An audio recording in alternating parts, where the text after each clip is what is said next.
If you're watching this, there's a good chance something in your marriage doesn't feel right anymore. Maybe it's been months. Maybe it's been years. Maybe you can't even put your finger on exactly what changed. You just know that the two of you aren't the same people you used to be. You're not imagining it. And more importantly, you're not alone. Because here's what the research actually shows. The marriages most at risk of quietly falling apart aren't the young ones. They're the ones that have been together for 15, 20, even 25 years. The ones where two people stopped seeing each other, not because they stopped caring, but because life got in the way and nobody noticed until the damage was already done. Today, I want to walk you through the 5 real reasons marriages fail after 40, backed by psychology and real research.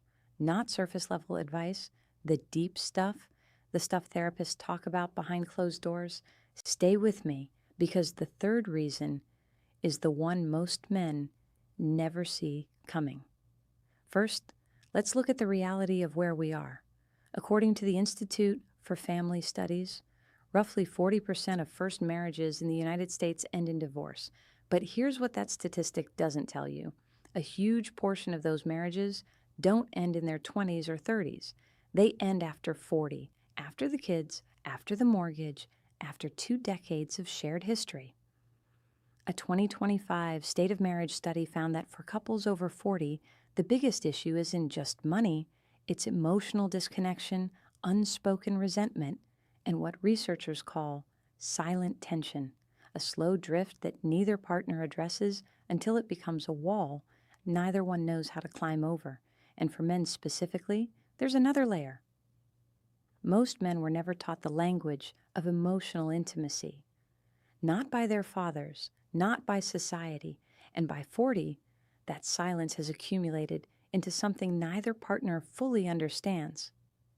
The first reason is this. You stopped being curious about each other. In the early years, you wanted to know everything about your partner. What they were thinking, what they were feeling, what made them laugh. By 40, most couples operate on assumption. You think you already know your partner, so you stop asking. You stop being curious. And without curiosity, intimacy dies quietly. Relationship researcher Dr. John Gottman found that one of the strongest predictors of a lasting marriage isn't passion or compatibility. It's something he calls love maps. Couples who continuously update their knowledge of each other, who stay genuinely interested, stay together. The ones who stop asking questions slowly become strangers living in the same house. The second reason is that contempt replaced communication.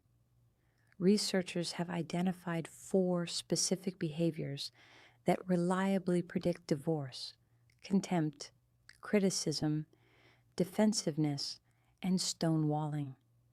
Of these 4, contempt is the most dangerous. Contempt isn't anger. Anger still means you care. Contempt is when you look at your partner and feel nothing, or worse, a quiet sense of superiority, an eye roll, a dismissive tone, a sigh that says, "Here we go again." For men over 40, this often shows up as shutting down entirely. When a conversation gets emotional, the instinct is to go silent, walk away, fix it later. But your partner doesn't experience your silence as patience. They experience it as abandonment. And over years, it becomes the distance that neither of you know how to cross. The third reason is the one I promised you, and it's the identity shift nobody talks about. By your 40s, you have changed significantly. Your values have shifted. What you want from life is different than what you wanted at 28, and so has your partner.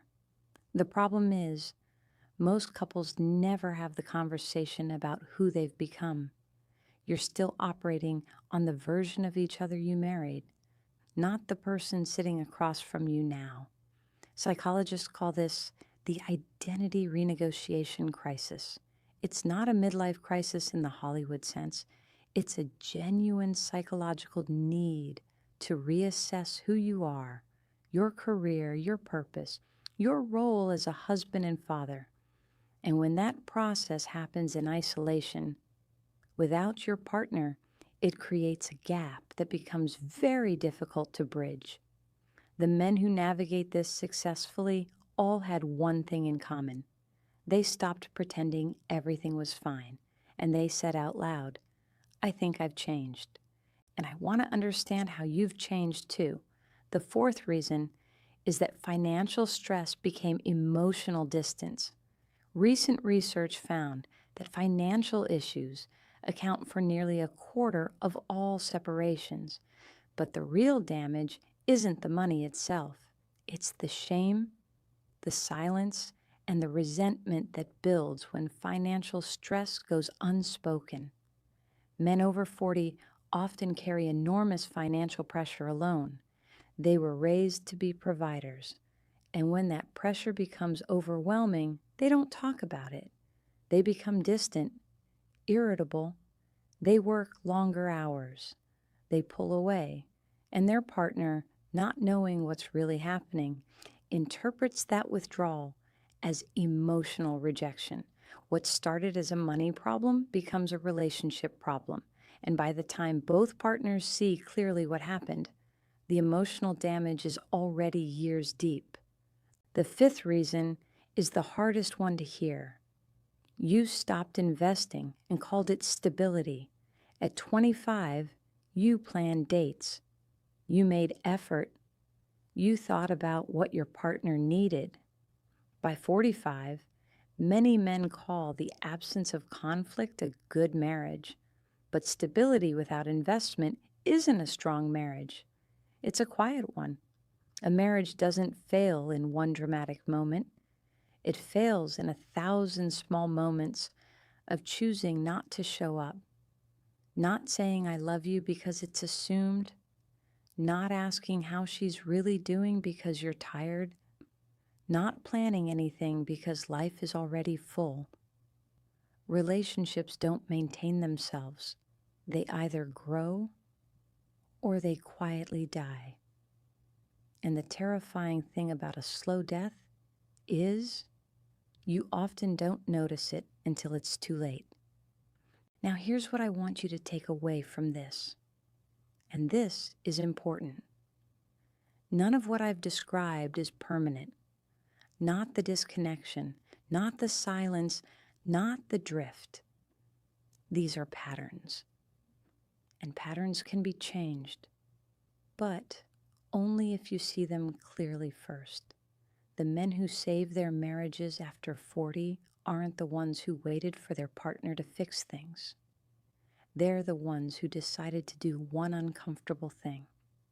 They got honest with themselves first, and then with their partner. Not a big dramatic conversation, just a small, honest one. I feel like we've drifted. I don't want that. Can we talk? 7 words. That's it. That's where it starts. Research consistently shows that the real issue in most troubled marriages isn't the partner. It's the unresolved patterns that each person carries without ever addressing.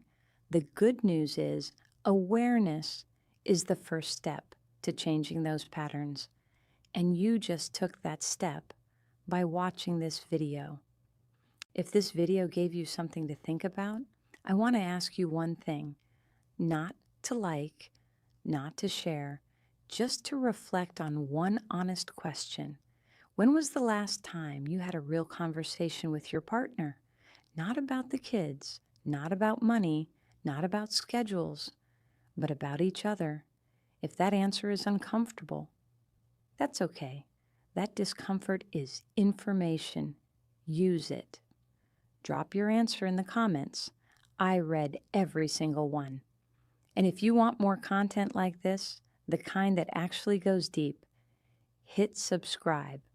Because every week I bring you the psychology behind relationships that nobody else is willing to talk about honestly. I'll see you in the next one.